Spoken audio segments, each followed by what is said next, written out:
أعوذ بالله السميع العليم من الشيطان اللعين الرجيم. بسم الله الرحمن الرحيم. رب اشرح لي صدري ويسر لي أمري واحلل عقدة من لساني يفقه قولي. ولا حول ولا قوة إلا بالله العلي العظيم. حسبنا الله ونعم الوكيل، نعم المولى ونعم النصير. الحمد لله رب العالمين، نحمده ونستعينه نستغفره ونتوكل عليه. والحمد لله الذي هو الأول والآخر والظاهر والباطن وهو بكل شيء عليم. ثم الصلاة والسلام على البشير النذير والسراج المنير، سيد الأنبياء والمرسلين وخاتم النبيين بالقاسم مصطفى محمد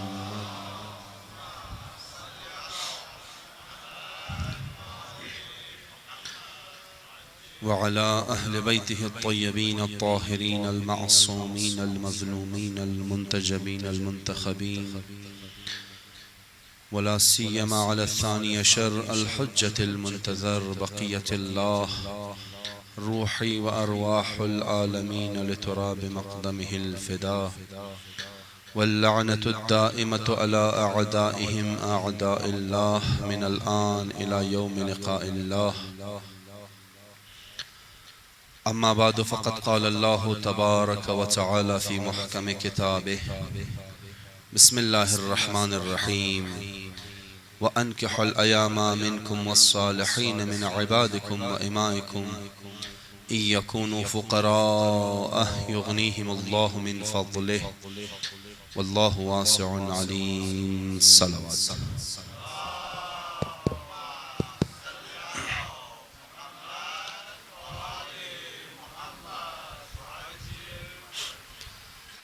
شکرگزاری پروردگار عالم هستی که ما شما را یک دفعه بازی توفیق داد که یک عاشورای حسینی دیگر درک کرده از فیوزات و برکات پروردگار عالم که در این ایامی بابرکت و پرنور نازل مشنا استفاده کنی. بهرحال رحمت ها و نعمت های پروردگار عالم وقتی دروازه هایش واز مشنا بله تمام برابر واز مشنا. وقتی دروازه های رحمت الهی و برکات الهی واز مشنا توغ نمونه کی مسلمانه کی کافر است، بله کل انسانیت یکسا واز مشنا. اما ای بله انسان ها ڈیپینڈ منا، بله ظرفیت انسان ها ڈیپینڈ منا که چقدر ای انسان ظرف و بزرگ منا وسیع منا و اعلی منا تاز و رحمت ها استفاده کنه. یک آدم در ذریعه کفر میگره بالکل سرپوش ظرف خوربان منا، ظرف دل چی سرپوش بن مشنا. مثل یک فوتبالی که سیل است، منیش هیچ قسم آو رفته نمیتونه، پر از هوا است اما سیل است، آو نموره منیش.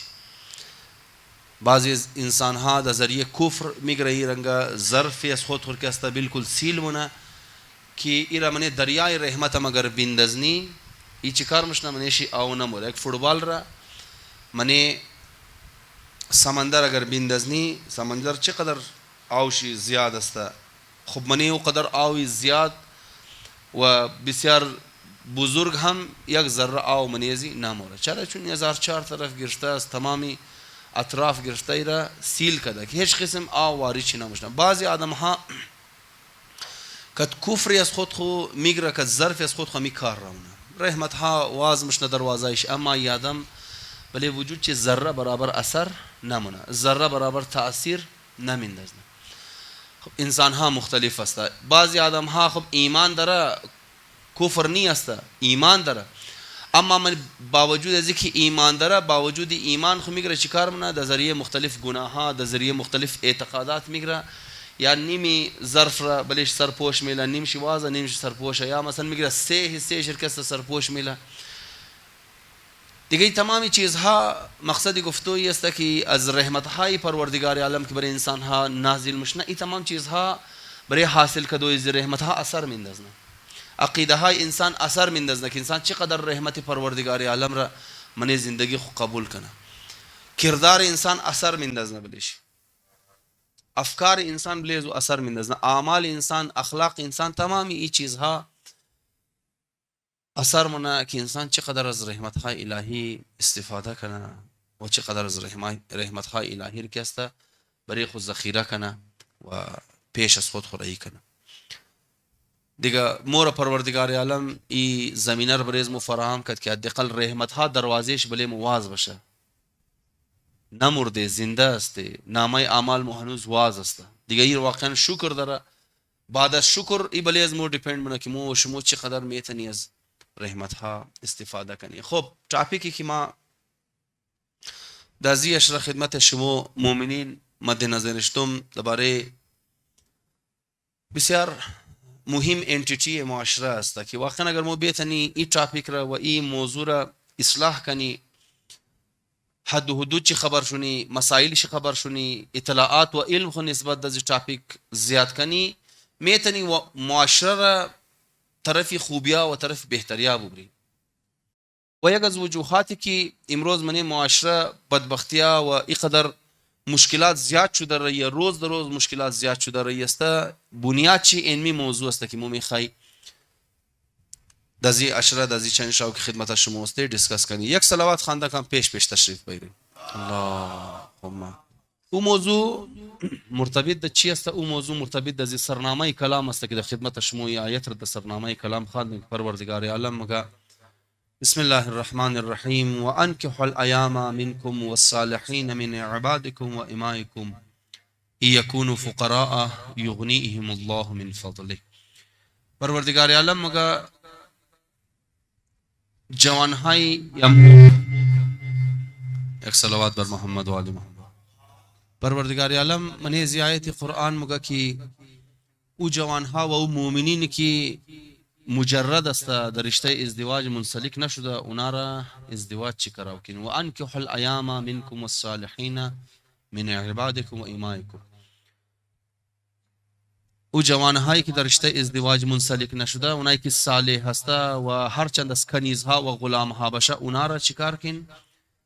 در رشته ازدواج منسلک کن. یک از سریع احکامات پروردگار عالم است که در صورت امر بیان شده. امر من پروردگار عالم که اینا را یک صلوات بخوان بر محمد و آل محمد.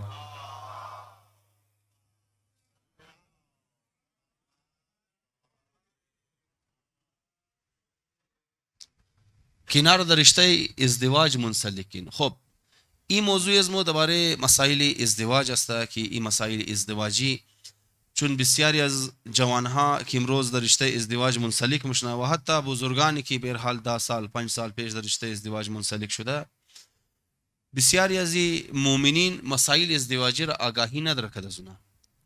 بسیار از حد و حدودی که پروردگار عالم منیزی ازدواج است او ظرافتها و احکاماتی که پروردگار عالم منیزی رشته مقدس است اونا را که آگاهی نداره.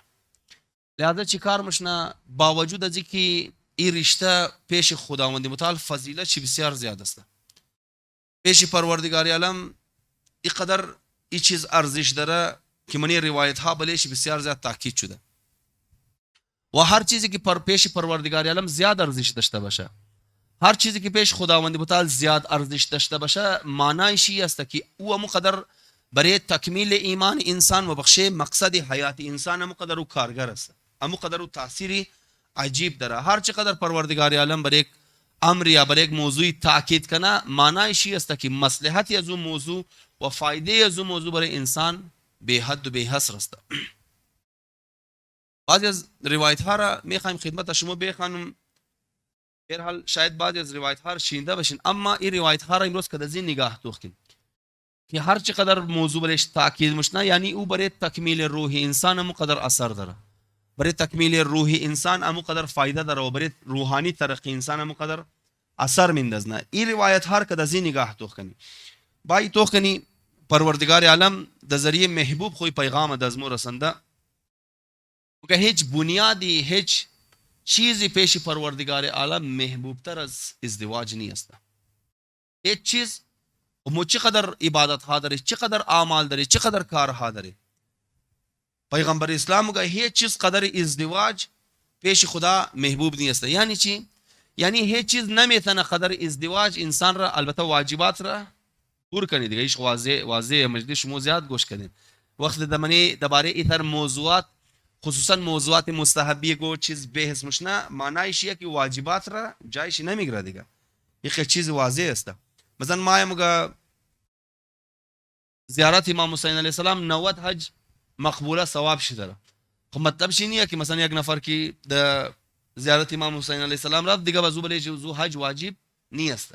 این تمام چیزا که بیان مشنا واجبات را برملا. مثلا خصوصا بعضی آدما کنسپت شي درباره روزه 27 رجب که روزه 1000 روزه موگه بایی ٹھیک ہے روزه ثواب 1000 روز در مو روزه ايش نمیگیری ام یک روز را میگیری ثوابی 1000 روز را کسته مور میلاو مشنا دیگه. ای یک روز یا مثلا زیارت امام حسین علیه السلام یک کارها کی بیان مشنا معنیش این است که نام جای کارهای واجبی را میگیره. نه جای کارهای واجبی را نمیگیره.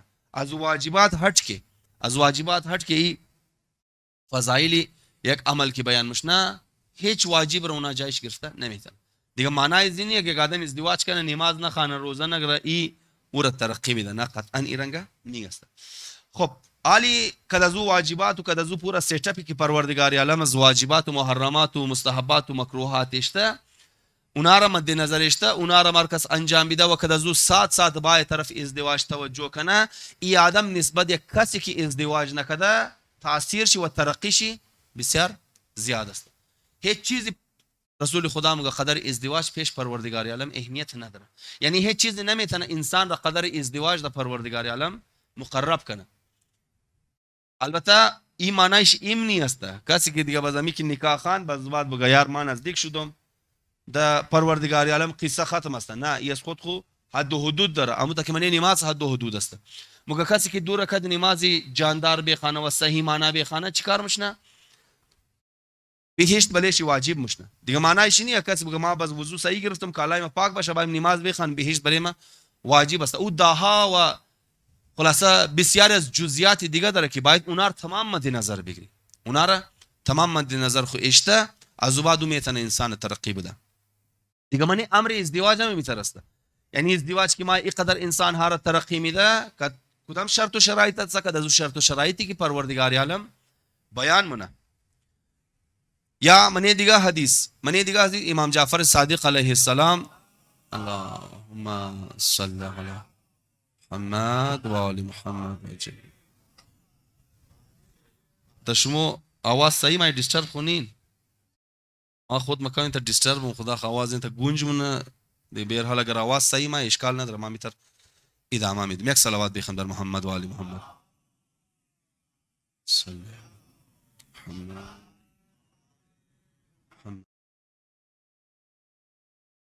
امام علیه السلام می فرماید آل شما توخین او امام است که علم لامحدود داره، علم لدنی داره، علم از طرف پروردگار عالم داره، تمام حقایق را جزئیات ریزش کلان تمام چیزها را خبر داره، انسان را در مکمل انداز میشناسه چی چیزها انسان لذت میده چی چیزها برای انسان باعث درد و از این چیزها تمام از او چیزها را امام صادق علیه السلام میدن و امام معصوم میدن. خب آل وقت امام علیه السلام ما یک جمله را میگم مو که از این نگاه تو کنی که امام علم لامحدود داره.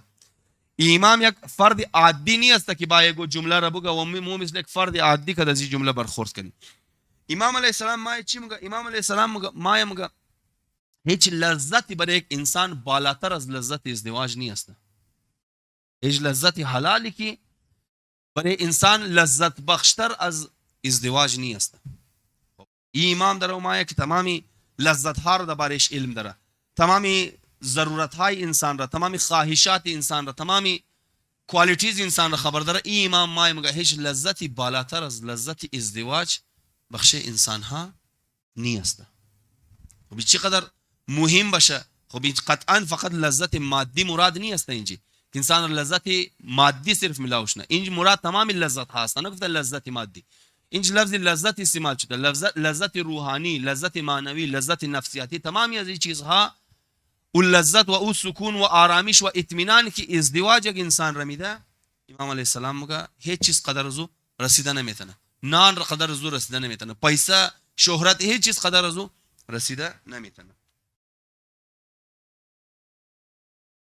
یا منی دیگه حدیث امام صادق علیه السلام بیان میگه او خانه ای که مخصوصا برای ازدواج آماده مشنه، هیچ خانه قدر از او خانه ای که برای ازدواج آماده مشنه پیش خدا محبوب نیست، پیش خدا محبوب نیست. واقعا مو ازدواج این قدر تاکیدات که در او بله شده رایی است، این قدر پیش خداوند متعال محبوب است. یک از نکته هایی که از من ازی فهمیده مشنه چی است؟ تقدسی از این امر است.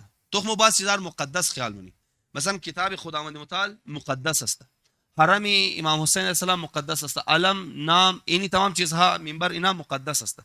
یک چیز چی وقت مقدس مشنه؟ یک چیز او وقت مقدس مشنه وقتی که پروردگار عالم چی کار شونه؟ نسبت پیدا کنه.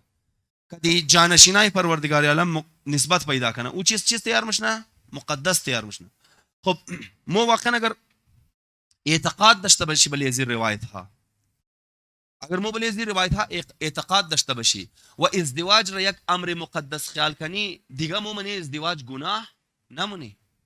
مثلا واقعا برای قابل تصور است که با منی مسجد گانه داخل کنه، ام خوب بی ادبا، ام خوب خلاصه اونایی که دغمی احکامات پروردگار علی حتی امونا هم جرأت نمونه، امونا هم جرأت نمونه. مثلا د یورپ و غیره، د استرالیا و غیره، د دیگه یورپی ممالک امونایی که آزاد است، از قید و بند شریعت آزاد است، از احکامات پروردگار عالم آزاد است، زیاد د قصې زی چیزانی است. خلاصه رقص و گانه و زی چیزها را معتقد چی است، طرف از چیزا مور ای چیزا را گوش مونای چیزا را انجوای مونه. حتی امینا د یورپ و غیره کوشش منو جایی که میگره چیکار کنه مسجد تیار نکنه. حتی امینا که د خلاصه زیاد د پابندی شریعت از حواله گانه گوش کده و محرم و نامحرم د قصې زی چیزانی اینا کوشش کنه که مسجد تیار نشنه. چرا؟ مگه اگر مسجد تیار شد امینایی که د قصې دینی خدانیه بعضا مفهمی که منی مسجد باید کارا نشنه. چرا؟ چون یک جای مقدس است، یک جای است که کد عالم غیب رابطه برقرار مونه، یک جای است که کد عالم غیب کنکشن داره. او چیزی که کد عالم غیب کنکشن داشته باشه چیه؟ مقدس حساب میشنه. و او کسی که واقعا ذره برابر فطرت داشته باشه کوشش مونه تقدس را پامال نکنه. خب مو بای امی معاشره از خود مد نظر بگیری، مو بای ام ازدواج های از خود مد نظر بگیری. این چیز را نشان میده که وقتی یک انسان، یک مؤمن، یک پیروکار اهل بیت ما منی ازدواج گناه ها مونه، از گناه اسراف گرفته، گناه محرم و نامحرم گرفته، گناه یک بلوک مسائل دیگر گرفته، دل آزاریار گرفته، نشان میده که مو یک ذره تقدس قائل نیست برای ازدواج. یا قطره تقدس قائل نیست که این امر و این کاری که در او انجام میشه این کانکشن چقدر عالم قدس است، این کانکشن چقدر عالم غیب است، این کانکشن چقدر پروردگار عالم است. این یک قطره بلش اعتقاد نداری. واقعا اگر مو باور داشته باشی ایرانگا کارها نمونی. مثلا بسیار از وقت خاموشنا برای نکاح خواندو کی موری، خب برای نکاح خواندو اونجا کار مقدس در انجام میشه. اونج باید چیز نه، خصوصا یک عالم که دزی لباس و امامه پیغمبر و لباس رسول خدا کی مایا اونج باید چیکار شنه، اونج باید خواهر و مادر سیریسلی باید این امر مقدس را مد نظر بله که مقدس است. بعض جای خوبه، بعض جای توجه مشنه، به هر حال چادرها پوشیده مشنه، بلی سری بری چادر انداخته مشنه، حجاب رعایت مشنه. اما بعض جایش د قصهش نیه. حالا اگر یک عالم مایا چیم شتا است معنایش نیه که تو به حجابی کنی، معنایش نیه که تو د سر خور پوچ نکنی. اینج در یک کاری مقدس در انجام مشنه، یک کاری بسیار با ارزش و با فضیلت انجام مشنه که اگر واقعا شرط و شرایطی که منیزی امر مقدس است، اگر تمام شرط و شرایط ها رعایت شونه این باعث ترقی و باعث پرواز از زن و شوهر مشنه. اما متاسفانه مومین که ازدواج ها بله ازدواج ها مشنه، اما واقعا هیچ قسم تقدس و هیچ قسم برکات از او ازدواج منی معاشره دیده نمشنه. چرا؟ چون مو یک امر مقدسش خیال نمونی ازدواج را که پروردگار عالم بلیزی امر چقدر تاکید داره. یک کاری مقدس است، یک کاری پاک است. یک کاری پاک است. من روایت ها واقعا عجیب است. یک کاری دنیایی نمیتونه از لحاظ روحانیت انسان ترقی بده، اما چون یک کار بسیار مقدس است. امام باقر علیه السلام چی میگه؟ الله صلی علی محمد.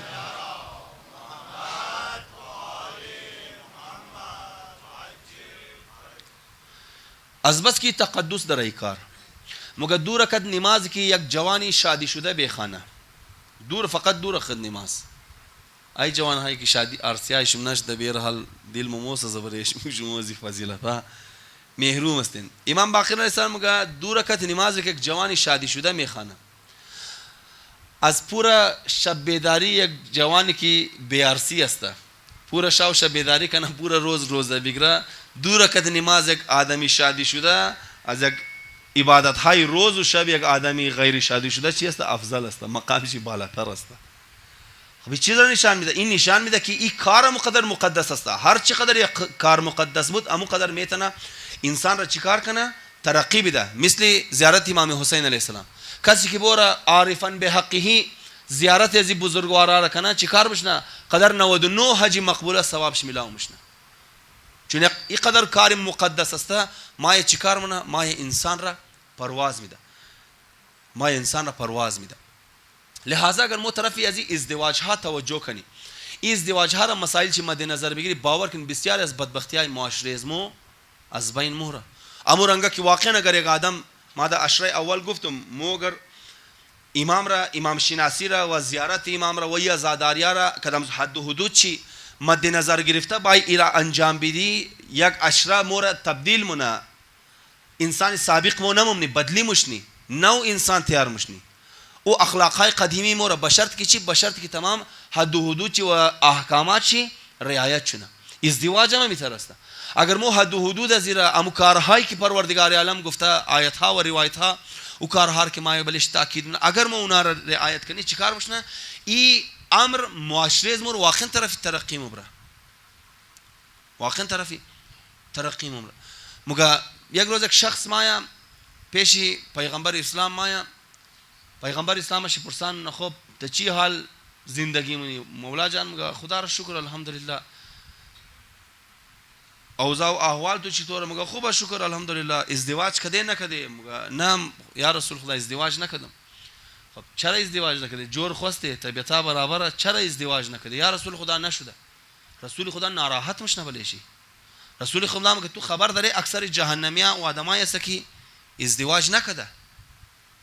جهنمیا اکثریت کی تشکیل میده؟ اونایی که ازدواج نکده،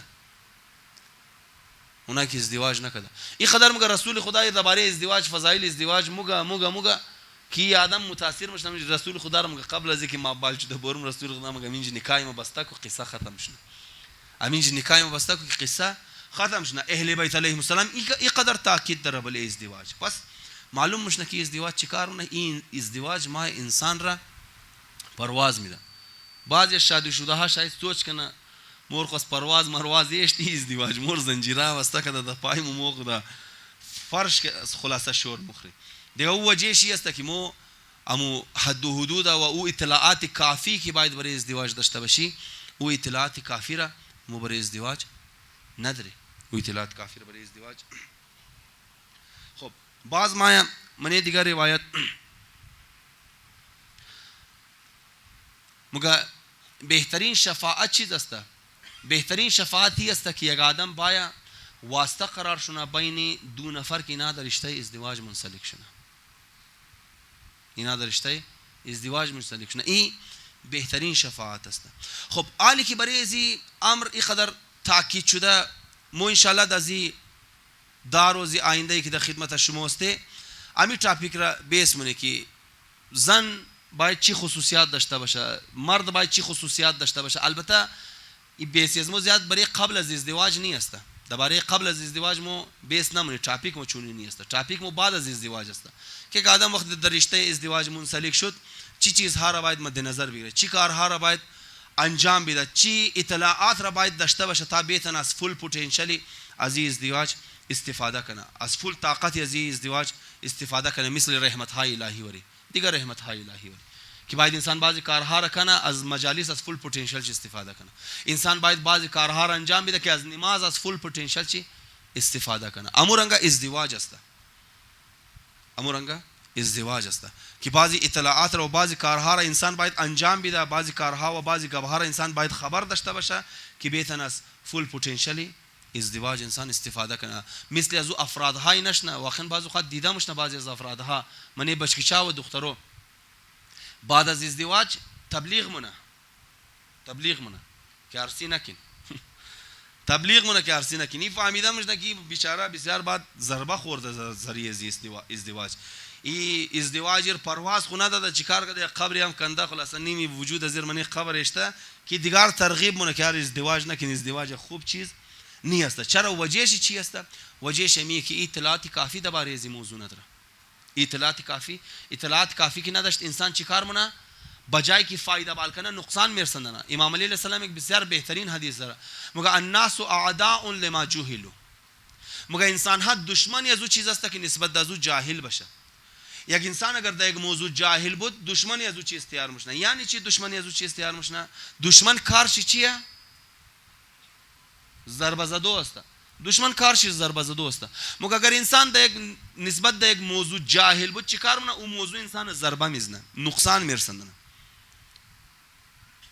باعث ضربه میشنه، باعث نقصان میشنه دیگه. لہذا این انسان هایی که این رنگ ضربه میگرنه و خلاصا نقصان میگرنه از وجه چیه؟ از وجه ازی که اطلاعات کافی درباره این موضوع نداره. اطلاعات کافی درباره این موضوع نداره. هم خودش ضربه میگرنه و هم یک چند نفرای دیگر ضربه میزنه. بجای که در میدان انسانیت ای آدم ها باید پرواز کنه چیکار میشنه؟ نقصان میگرنه از لحاظ ایمانی. چرا؟ چون اطلاعات کافی درباره این موضوع نداره. مثل زو بنده خدایی که مگرفت گیم بازی کدو زیاد شوق داشت. همونطور که بعض جوان ها اینجا مثلا گیم زیاد شوق داره. بعضی قدر جنون داره درباره گیم که مورا با مخصوص کامپیوترها میخره. خوب زبردست کامپیوترها میخره. بلیش 1 लाख रुपये 1.5 लाख रुपये 2 लाख रुपये خرچه مونه چیکار کنه؟ باید منی زو گیم بازی کنه، زبردست گیم ها بازی کنه. این بنده خدا مگه مور کامپیوتر میخره خانه میره کامپیوتر را میله برو مورا که قرار پیش بره بشش ماوس بگیره دیگه سامان بگیره. این کامپیوتر را میته در خانه میله. کامپیوتر در خانه میله یک عجای هم داشته بوده. عجایش ما توغ منه یک نو آیتم در خانه میگرنه. او وای ماشاءالله مگه چی خوب زبردست استند گلدانی میگیره قرار بره از میله. استند گلدانی تیار منه و گلدانی میله منه گلدانی آو میندسنه. منه گلدانی که آو مینده زیر گلدانی آو مورا و چیکار منه 2 लाख والا کامپیوتر را قیمت چی؟ در 20 रुपये باید سکر روٹی والا سودا کنه. خب وقتی انسان جاهل باشه چیکار منه؟ ضربه میزنه، نقصان میرسنه. واقعا نمیرنگه است. مو از نزدیک در مورد ازدواج خصوصا چون رجوع زیاد مشنه مردم زیاد مای مسائل خورا رای حل هایش پرسان منه از این موضوعات زیاد دیده مشنه که این ازدواجی که قرار است این زن و شوهر دست یک دیگه خو گرفته مثل فرشته ها وری پرواز کنه، یک دیگه خو گرفته در آسمان ها پرواز کنه، در عالم تجرد پرواز کنه، در عالم ملکوت پرواز کنه. این چیکار منه؟ اینا باعث کشتو یک دیگه اختیار میشنه، باعث زمین گیر شدو یک دیگه اختیار میشنه. چرا؟ چون اطلاعات کافی نداره، معلومات کافی نداره. وقتی اطلاعات نداشت چیکار میشنه؟ انسان نقصان میرسندنه. مثل از جوان هایی که بعضیا موبایل گرانبای میخره یاد داره مکمل معلومات داره باره از موبایل که هر کدی موبایل که است انسان کمیونیکیت هم میتونه کزی موبایل انسان فوتون گرفته میتونه کزی موبایل که است انسان لوکیشن خو پیدا میده هر فانکشن چه خبر داره. ای از فول پتانسیل از موبایل استفاده منه، از فول پتانسیل از موبایل فایده بالونه. یک نفر دیگه در مقابله ازی است چندانی معلومات نداره. او میگه یار بخشی چیه؟ امی یک نمبر دایل کو نمبر میلاو گپ بزن دیگه از چیز خبر نداره. خب 2 लाख را چی میدود منه؟ مایرا دا 5 रुपये میدود منه، مایرا دا 50 रुपये میدود منه. یک موبایل سیکنڈ ہینڈ از کونا زمان والا شاید 100 रुपये میلاوش نه در بازار. 1 लाख रुपये 2 लाख रुपये خرچه منه از 1 लाख 2 लाख रुपये کاری چیز را میگیره، کاری موبایل 100 रुपये گیره میگیره. خب اطلاعات کی نبود اینی رنگ است. بعضی آدمای چیز خبر هم نداره. خلاصه بعض وقت بلگو قارش ما چیکار منه بال کده کدم از موبایل 2 लाख रुपये والا د قول گو بچه سبده منه که تو چرگبره گوش نمون. دیگه هر چقدر اطلاعات و معلومات درباره یک موضوع زیاد باشه انسان میتونه امو قدر از اون موضوع استفاده کنه. هر چقدر انسان جاهل امزو خاطر شما توخین چرا پروردگار عالم بله علمی قدر زیاد تاکید کده که بوری علم حاصل کن. علم حاصل کدو اینی فضیلت داره. این وقت یک کسی مایه بخشه علم حاصل کدو فرشته ها زیر پایزو پرخور آوار کده اور میره تا مجلس علم را میرسنن و میرنگ واپس موره. کسی که مایه علم حاصل مونه مایه دریا و مایه سمندر بره زو دعا مونه. چرا بله علم قدر تاکید شده؟ چون علم ویژن انسان را واز مونه، علم پوتنشل انسان را زیاد مونه که انسان چیکار کنه از زندگی خو از فول پوتنشل چه استفاده کنه. امزو خاطر شما توخین من اولیاء الهی، من سلسله اولیاء الهی، من عرفا، من کلان کلان بزرگان اونایی که واقعا مراحل عرفان را و مراحل سیر و سلوک را آدمای جاهل مور ملاو نمشنه. تمام شی چی است؟ عالم است. تمام شی علما است. چرا؟ چون این علم یک چراغ تیار میشه که انسان باید حقیقتا را بینگرن و از حقیقتا استفاده کنه. اما اگر علم نبود انسان چی است؟ کور است. ممکنه یک چیزی که فایده مند است که زو بگیره خود خوره نقصان برسونه. یک چاقویی که انسان میتونه که گوسفند حلال کنه، یک چاقویی که میتونه انسان که میوه کٹ کنه، انسان اگر کور باشه اگر علم نداشته باشه برای چی در یک دست اولاد ریزه انسان هیچ وقت چاقو نمیده. او چیزهایی که صلاحیت زیر داشته باشه که انسان نقصان برسونه نه در دست یک اولاد ریزه انسان نمیده. چرا؟ چون ممکنه خود خود ضربه بزنه، ممکنه خود خود نقصان برسونه. امزو خاطر در گیری اولاد ایتر آیتما و ایتر چیزها انسان نمیده. چرا؟ چون علم نداره، معلومات نداره، نمیتونه از او استفاده کنه، بلکه چیکار کنه خود خود نقصان میده، خود خود ضربه میده، میزنه، خود خود خلاصا امکان داره تا حد نابودی را هم برسونن، تا حد نابودی را هم برسونن. لہذا جوان های از ما خصوصا در این دوری که دور تبلیغات است، امروز واقعا روز جنگ است. این هیچ زمان کفر قدر طاقتور نبوده که امروز طاقتور است. هیچ زمان شیطانی قدر طاقتور نبوده که امروز طاقتور است. این امروز را مو که 100 سال پیش کمپیر کنی آیا واقعا شیطان همی قدر طاقت داشته که رسایی داشته باشه تا بستری یک جوان را؟ شیطان همی قدر طاقت داشته که گناه را رسنده باشه زمینه گناه را تا بستری یک جوان، تا زیر کمبل یک جوان را نبوده ای قدر طاقتور. او اوزارهایی که امروز در گیر شیطان است 100 سال پیش او اوزارها نبوده، بسیار لیمیتد اوزارها داشته. اما امروز کد فول پوتنشل کد فول طاقت خو گفته آیت الله خامنه‌ای میگفت او سازش هایی که در خلاف دین شده رئی است، او سازش هایی که در خلاف مکتب تشیع شده رئی است، واقعا اگر شما خبر شدین میگفت خواهشم حرام میشنه. واقعا اگر شما خبر شدین خواهشم حرام. البته برای زو کسایی گفته که درد مکتب را داره، اونایی که بیغم است اونا خوشحال است، خوب جاندار خواهم مره خوشحال میشنه که یار او چیزی در خلاف سازش میشنه که ما او چیز را خوش نداره. اما اونایی که واقعا دردمند اهل بیت علیهم السلام است، دردمند امام حسین علیه السلام است و خلاف ازید مکتب اور سازشای شده، خب تمام ازید چیز هر وقت مد نظر بیلی عقل انسان واقعا چی میگه؟ عقل انسان میگه امیتر که مو جاهل است، امیتر که کتاب نمیخوانی، کتاب دست نمیزنی، امیرنگا باشی یا نه مو که خود آرمان داره که مو زمینه ساز ظهور امام زمان شد نیسته، مو وظیفه داره که باید برای ظهور امام جد و جهد کنی.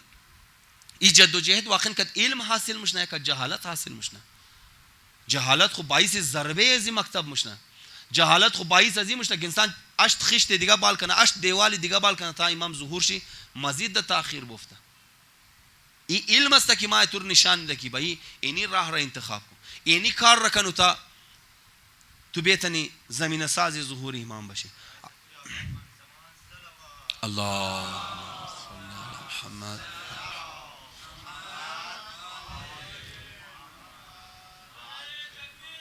الله اکبر یا رسول الله یا علی اللهم صل علی محمد و آل محمد. امزو خاطر برای علم اینقدر زیاد تاکید شده، چون علم انسان را ویژن جواز منه. علم برای انسان نور تیار مشنه. امزو خاطر من روایت ها مگه العلم نورون، علم نور است. ما ویژن انسان رواز منه. اما متاسفانه واقعا این پیروکارای امام حسین علیه السلام امروز نسبت به از این موضوعات چندانی رغبت نشان نمیده، چندانی شوق نشان نمیده که باید امی کتاب خواندوره و علم حاصل کدوره منی حصه زندگی خود تیار کنه. بسیار از جوانها است واقعا شی پرسان کنی روزی چند منٹ کتاب میخوانی؟ مگاجغا تو روز را پرسان منی مود سالهای سال طرف کتاب طرف جلد چلا توغ نمونی جلد کتاب را لا نمینگرنی. خب این واقعا در شان یک حسینی نی است. امام حسین علیه السلام را شما توخین اصحاب شی برای جنگ که میخایشونه برای جنگ کت پورا وجود خو آماده ہے، کت پورا وجود خو اصحاب امام آماده. یک حسینی کوالیتی شی یک باید کت پورا وجود خو برای جنگ کت دشمن آماده باشه. مو واقعا کت برای جنگ کت شیطان کت پورا وجود خوایا آماده است 100% نی است. کت پورا وجود موسن خبر نداره که شیطان چی تکنیکا داره، شیطان چی تکنیکا داره. اما امام حسین علیه السلام و اصحاب امام حسین علیه السلام روزی جنگ از خود استراتژی داره برای جنگ کدو متوجه است. افرادها نظر داره که این طرف چی رنگ لشکر است، اون طرف چی رنگ لشکر است، جنگ تن به تن چطور میشه، جنگ گروهی چطور میشه. تمام از این چیزها را امام علیه السلام و اصحاب امام متوجه است. خیمه ها را چطور نصب کردنی است، خیمه ها را کجا باید خندق بکنی که از کجا امکانات حمله است. تمام از این نقشه جنگ را اهل بیت علیهم السلام و اصحاب امام حسین السلام مد نظر داره. آیا واقعا امروز نه حسینی که مو امروز نه حسینی است، آیا واقعا این چیزها را مد نظر داره؟ شیطان را خبر داره که شیطان خیمه هایش کجا است، تکنیکای شیطان بلد است که شیطان از کدام تکنیک ها ما مورا گمراه مونه، از چی وسایل استفاده مونه، از چی تکنیک های ما استفاده مونه و مورا. امروز بسیار از جوانان که شیطان بازی میده باور که نزی والا نه دایرکت اونا رو با خلاف خدا ورغلاو کنه که تو بیا د خلاف خدا بالچو. اونا رو ما کد خاص حربه ها بازی میده یا عالم را کد خاص حربه بازی میده. اگر یک قطره انسان غفلت کنه یا قطره توجه نکنه این بسیار خطرناک وادی است. این موقع فول پتانسیل خود حالت جنگ است. یا قطره اگر عالم یک توجه نکنه یا قطره اگر واقعا طرف تزکیه نفس سستی کنه دو جایای جهنم مبره که هیچ کس رسیده نمیتونه. امام خمینی رحمت الله علیه من کتابی 40 حدیث است ظاهرا مگه من جهنم بدترین جای از کی است؟ از علمای بی عمل است. بدترین جای او تا جای است، او تا خطرناک سزا ها در از علمای بی عمل را که مگه جهنمی از دیس چینا پسر است. خدای چی مخلوقاتی است اینا، چی مخلوقاتی است که جهنمی از دیس چی پسر است. اما بهترین مقامات بهشت هم از کی است؟ از علما است. بهترین مقامات بهشت هم از علما است. دیگه یک قطره اگر یه عالم غفلت کنه چیکار میشه؟ شیطان ماید از طریقش بازی میده، از طریقش بازی امید عام افراد را. خب یه عالم کی قدر علم داره وقتی علم میتونه که تکنیک بازی میده، علم میتونه که از رایشی بازی میده. عام آدم که بیچاره واقعا نه عقاید رو تر صحیح خوانده، نه قرآن رو تر صحیح خوانده، نه احادیث رو اور واقعا چقدر میتونه دا آسانی بازی بده، اور چقدر میتونه دا آسانی بازی بده. امزی وجه است که امام علی علیه السلام ما چی میگه؟ امام علی علیه السلام ما میگه دو گروه کمر از مرمیده کده، یک عالم به عمل، یک عامل به علم. و آدمی که عمل منه اما علم نداره، عمل چی کار مشنه چون علم نداره، ای عمل چی باعث مشنه که شیطان خوشحال چونه. مثل خوارج ولی خوارج عمل داشت دیگه، منکر خدا نبود خوارج، نمازم میخواند، نماز شبم میخواند، قرآنم میخواندن، اما واقعا چون علم به مقام امامت نداشتن، علم به ولایت نداشتن، یک علم به یک بلوغ از موضوعات نداشتن، چیکار شدن؟ امو عابد و زاهد و قاری قرآن و حافظ قرآن و نماز شب خان را ای شیطان اور چیکار کرد؟ دجال روی بری ولی خدا استاده کرد، در روی بری ولی خدا. و این بدبختا باعث شد که امروز واقعا اگر مومن گرنی منی دنیای قدر خرابیا و بدبختی است این مینا باعث شد، یعنی خوارج باعث شد که دنیا. یک از استادای از ما گفت اگر حق امام غصب نمیشد، اگر امام علی علیه السلام حق شی غصب نمیشد، خلافت ملاو میشد امام علی علیه السلام را. استاد ما گفت امروز در روی زمین هر آدم سلمان فارسی تیار میشد، هر آدم سلمان فارسی بود. اما می جاهلات چیکار کردک؟ پورا سیت اپ عالم را گرفت بدلی کدک، پورا نظام عالم را گرفتک بدلی کدک. او انسانهای قرار بود سلمان فارسی تیار شنه تمام شنه، اونا را چی تیار کدک؟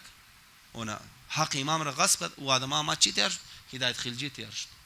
و آدم آمد خلاصه کلان قاتلا و قتل و غارت کردنی والا های دنیا که من دنیا است خباثت هایی که ای افرادها اونو افرادها تیار شد. ای آدم صلاحیت داشت چی تیار شونه؟ سلمان فارسی تیار شد. دیگه اینجا ما میرنگ است. اینا مو هر چقدر واقعا جوانهای از میتونه باید نسبت د موضوعات علمی باید بوره توجه کنه، باید بوره کتاب خواندور منی چیزی خوش شامل برنامه خوش شامل کنه. یک تقریر یک عالم را د ډیلی بیسیس بیگره منی برنامه زندگی خوش شامل کنه که هر چقدر علم زیاد شد انسان مقدر میتونه از فول پتانسیل استفاده کنه. و این موضوع ازدواجم امیرنگ است. یک نفر است امام خمینی و خانم شسته ازدواج منه چیکار منه اردویش ولی خدا تیار مشنه، ولی خدا تیار مشنه. چرا؟ چون تمامی جزئیات ازدواج را خبر داره، د صحیح معنی خبر داره و د صحیح معنی عمل کده. یک صلوات خوانده کم پیش تشریف بیارید.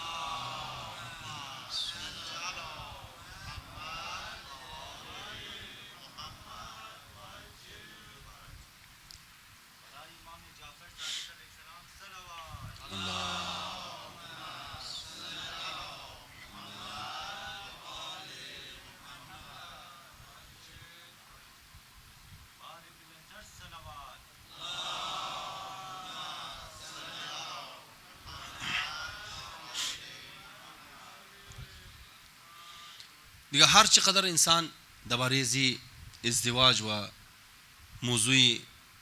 موضوعات مختلف اطلاع داشته باشه مقدر میتونه انسانش استفاده کنه. مثل تربیت اولاد.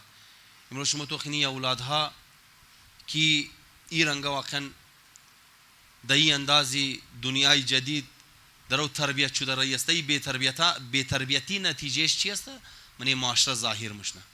اگر والدین اطلاعات داشته باشه بوره کم زحمت بکشه، بوره واقعا کم خواری کنه، یک دو کتاب درباره تربیت اولاد بخونه، اونا را د سختی ولیش عمل کنه و پابندی کنه، ای بدبختیار مومنی معاشره نمینگرنی، ای فسادات را منی معاشره نمینگرنی، ای گناهها را که واقعا بعضی های شدم جرأت نمیتونه از بلی منبر ششتر نام شیر بگیره. یک عجیب غریب فساداتی منی معاشره رواج شده اونا را نمینگرنی. چرا؟ اگر کم والدین بوره زحمت بکشه، کم بوره معلومات خو زیاد کنه. چیکار منه؟ یک اولادی که صلاحیت خلیفت اللهی را داره از خاطر جهالت خو، از خاطر لا علمی خو چیکار منه؟ ای که میتونه خلیفه الهی تیار شونه علمی گره چیکار منه؟ نماینده شیطان تیار منه، خلیفت الشیطان تیار منه از خاطر جهالت خو، از خاطر جهالت خو. من روایت ها مگم اگر یک آدم یک سنتی را بیله، یک کاری را کنه و این کار باعث گمراهی انسان ها تیار شونه، این کار باعث شونه که یک انسان در گمراهی گرفتار شونه، یا این کار غلط باعث شونه که دیگه مطابق کار ازی کار کنه، مگه چی کار مشنه؟ تا او وقتی که این کار جاری بشه این کاری غلط، این منی جرمی از او کار برابر که شریکه، امو گناهکار شریک است، امی آدم شریک است که بنیاد از این کاری غلط رشته، بنیاد از این دیوالی کج رشته، این برابر که شریکه. منی تربیت اولاد واقعا مو سوچ کنی که اگر خدا نخواسته خاطر کوتاهی مادر پدر یک نسل باید طرف بیراهی بوره، یعنی انسان از تصور انسان بال بر انسان خطرناک است. از سوچ انسان مو سوچم نمیتونی که اگر باعث شونه یک اولاد ما خراب شونه و بسیاری اولادها از وجه کوتاهی مادر پدر خراب مشنه. بسیاری از اولادها امروز من معاشره چون مادر پدر کوتاهی کده، علم نداشته که چی صلاحیت‌ها داره فرد، چی کوالیتیز داره فرد، اینا را نسبت دزنا علم نداشته و چی کار کده؟ ای اولاد را گرفته تیار لقمه برای شیطان تیار کده و شیطان هم بلیزی اولادها ششته سواری منه هر رنگا که موگه او فرد امورنگا عمل منه. لہذا این تاپیک از بسیار مهم تاپیک هست که جوانها باید دقت گوش کنه، توجه کنه تا واقعا مو بتونی معاشره خو را نجات بده. اگر مو خالی ظاهری معاشره را باید دستکاری کنی، ریزه پیزه چیزا را دستکاری کنی، بنیادی مسائل را حل نکنی، این بدبختیات آخر ادامه پیدا منه. بنیادی مسائل چی است؟ مسائل ازدواج است. ما دا اشرای اول گفتم که چطور یک ریزه جگړه مادر پدر چطور میتونه یک جوان را امون نفسیات شرکست بگیره دیسبالانس کنه. یک ریزه مسئله که مادر پدر د خانه داره، یک جنگ که مادر پدر د خانه منه، او چقدر میتونه نفسیات یک اولاد را بگیره خراب کنه بلش اثر میندازه. و یک مسئله نفسیاتی میتونه جوان را پورا زندگیش خراب کنه. این بسیاری از جوان ها را اگر امو ریسرچ فسیلیتی داشته باشی بلیز نه ریسرچ کنی، بلیز نه ریسرچ کنی که یاری جوان ها چری رنگ است. چرا یک جوان بلی موتورسایکل شیشته موتورسایکل دا فول اکسلیتر که است در روڈ ها میشلانه. اینا از خود مسائل داره، اینا از خود ریشه ها داره. 100% دیگه ریشه هایشی رویه مادر پدرش نه کده دیگهشی و کده زنا است. 100% اینا از لحاظی نفسیاتی که ما پیش مایم هر موضوع که رسید ان شاء الله د مطابق استیتس و د مطابق جدید نفسیات و تحقیقات جدید مایم موضوعات را بریشم بیان منم که ریسرچ شده باقاعده تحقیقات شده که می رنگ است. یک اولاد اگر طرفی کارهای غلط تمایل پیدا منه و وجه داره. شما توقین مثلا بعضی آدما بعضی اولادها آتش بازی شوق داره، ماچیس داغ کنه شوق در ریزگی. ماهرین نفسیاتی رم ده وجهش بیان کرده مگر بلا وجه اولاد د آتش بازی شوق نمونه. این وجه نفسیاتی داره، این مسئله خانوادگی داره او چی است اور ان شاء الله در جایش بیان منی. مگر چون این مسئله است از خاطر شوق د آتش بازی پیدا کرده او مسئله را اینی رنگ داره و چیکار منه جبران منه. د تای نظر از ما چیز نه مگر اولاد ریزه دیگه دل چی خواسته بازی کنه ماهرین نفسیات مگر نه او اثر نفسیاتی داره، یک مشکل نفسیاتی داره که او کار را داره انجام میده. امی رنگ مختلف مسائل تعبیر تا بندازاری و تعبیر به حیاوی چیزا تمام چی داره ریشه خانوادگی داره. مادر و پدر مختلف مسائل رعایت نکرده که امروز ای اولاد دزی مقام رسیده، ای اولاد دزی جای. پس وقتی یک ریزه کاری که تای نظر از ما بسیار معمولی کار مایا چقدر آثاری پراکنده داره، چقدر آثاری وسیع داره، چقدر آثاری بزرگ داره تای نظر از ما نمایه. لہذا انشاءالله دزی داشاو یا نوشاو آینده امی ټاپیک را خدمت شما واز منی و بلیزی تبصره منی و انشاءالله کوشش منی که تا حدی وسع از خود بیتنی معاشره خود طرفی اصلاح و طرف بهتری ببری تا معاشره از ما آماده امدو امام زمان علیه السلام شد.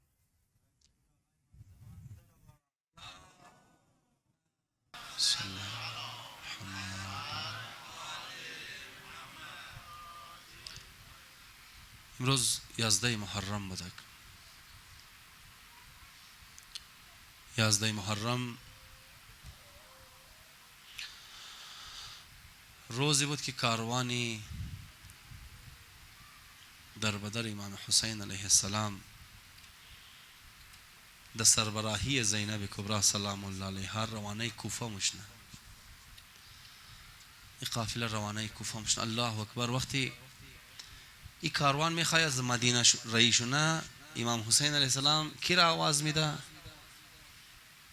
امیر کاروان کی است؟ علمدار کاروان کی است؟ حضرت ابوالفضل عباس علیه السلام.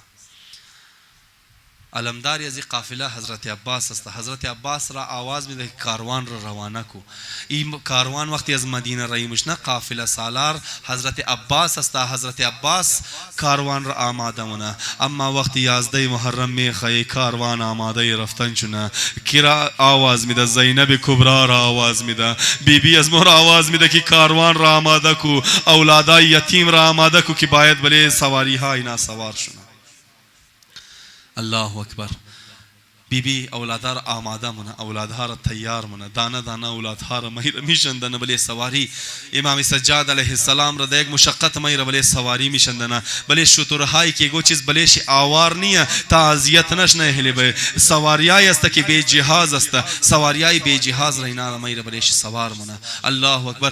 تقریبا در ظهر عاشورا به بعد، ظهر 11 محرم به بعد این قافله آماده حرکت مشنه. اما از او پیش عمر سعد لشکر را حکم میده لشکر را حکم میده که چیزی یزیدی است اونا دفن چونه بلیز اونا نماز جنازه خوانده مشنه. اما یک حکم دیگه هم میده، تمام شهدا در روز عاشورا سرهایش بریده نشده بود. بسیاری از شهدا را روز 11 محرم حکم میده که سرهای تمام شهدا را از تن جدا کنه و بلی نیزه ها سوار کنه. او سرهایی که از بلی نیزه ها سوار مشنه 72 تن است، 72 سر است. الله اکبر. این قافله روانه حرکت مشنه، این قافله بال مشنه روانه مشنه. این خبیث ها کوشش مونه که اهل بیت را هر چقدر زیاد اذیت کنه. این زینب کبرا کی قدر اذیت ها دیده، این زینب کبرا کی قدر مصیبت ها را دیده. کوشش مونه دیگه اذیت بینگرنه. این دختری 4 ساله امام حسین کی قدر مصیبت ها دیده، کوشش مونه مزید مصیبت ها چیکار منه برای ازی که اذیت کنه. این قافله را از پیش گودی قتلگاه تیر منه. امو جایی که بدنهای شهدا است. بی بی زینب سلام الله علیها، امام سجاد علیه السلام چی مینگرنه؟ قاصر بریده پدر را مینگرنه، بدن بی سری پدر را مینگرنه. الله اکبر. بله بی بی زینب چی تیر شده باشه وقتی گودی قتلگاه را مینگرنه که بدن حسین بی یار و مددگار اونجا پرتو است، بی گور و کفن پرتو است. شاید دیده یادی از اون منظری افتاده باشه. الله اکبر. امام رضا علیه السلام چی میگه؟ امام رضا علیه السلام میگه حسین را مثل یک گوسفند ذبح کردن، مثل یک گوسفند به شهادت رساندن. از امام پرسان مولا جان چطور در چی معنی ده مثل یک گوسفند؟ الله میگه عرب ها یک رسم داشتن، میگه چند نفر یک جای مشودک، یک گوسفند کلان میخریدک. او گوسفند کلان را که میخریدک 1 سال او را سنبال میکرد، 1 سال وقتی او سنبال میکرد، 1 سال چی پورا مشود ای تمام آدم ها جمع مشودک. او گوسفند را دغول اعلام کرد. هر چی که دستی هر کس میمات کدم زو گوسفند را میزد. ایگو کت تلوار میزدک، ایگو کت مشت میزدک، ایگو کت خشت میزدک. این چی امام رضا علیه السلام مگه این پجتی از با حسین رین مینگه قتل کرد. زینب کبرا یادی از او منظری افتاد که بله تل زینبی ایستاده است. اینا نجیبا گیرم نگرد امام حسین تلوار ها بال مشکت تلوار میزنه کد نیزه امام حسین علیه السلام را میزنه. کسی که در دستش چوب است که چوب میزنه امام حسین را، کسی که در دستش هیچ چیز نه کد لخت میزنه. الله اکبر. بعد از این مصیبت هست که نافع ابن هلال میگه ما رفتم خدمت امام حسین، دیدم بدن امام حسین پاره است. یک جمله که دست خود تکرار منه امام حسین. چی جمله میگه جگر ما درد منه، جگر حسین سوخت منه. حسین بینایی چیمایش رفته نمینگرنه، اما مگه جگر حسین سوخت منه بیرگو کسی خطره آو بیده. نافع ابن هلال مگه ما دل ما برای حسین سو رفتم که برم آو بیرم. مگه نه منی یک ظرف آو گرفته آوردم، امادم نزدیکی گودی قتلگاه رسیدم. چی دیدم شمر از گودی قتلگاه بروم آیا. پرسان کرد هلال کجا موری؟ مگه ما گفتم برم فرزند زهرا را سیراب کنم. مگه یک دفعه شمر ابای خور کنار زد، استستای خوربال که چی دیدم در دست شمر سری بریده حسین است. شمر گفت ما برای همیشه حسین را سیراب.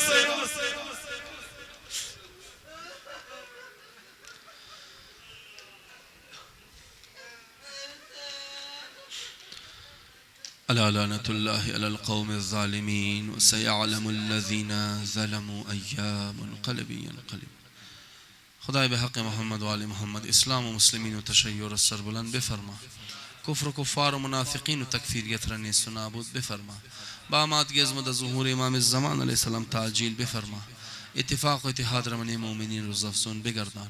مؤمنین و مؤمنات ذوی حقوق از ملتمسین دعا جمع حاضر بانیان مجلس خدمتگزارای دین، خدمتگزارای عزاداری ابا عبدالله الحسین علیه السلام هر چه مشکلات و گرفتاری در برطرف بفرما. هر چه حاجات در برآورده خیر بفرما. هر چی مریضی در شفای عاجل و کامل عطا بفرما. خلیل عبادت ها و توسلات را تمام از مو به احسانی وجه قبول بفرما. ثواب از مجالس د مرحومین از مو برسان. مرحومین از مرکز اهل بیت محشور بفرما. داخل برای تمام مرحومین جميع حاضر، مرحومین مؤمنین مؤمنات علماء شهداء و رفا رحم الله من قرأ الفاتحة مع الصلوات.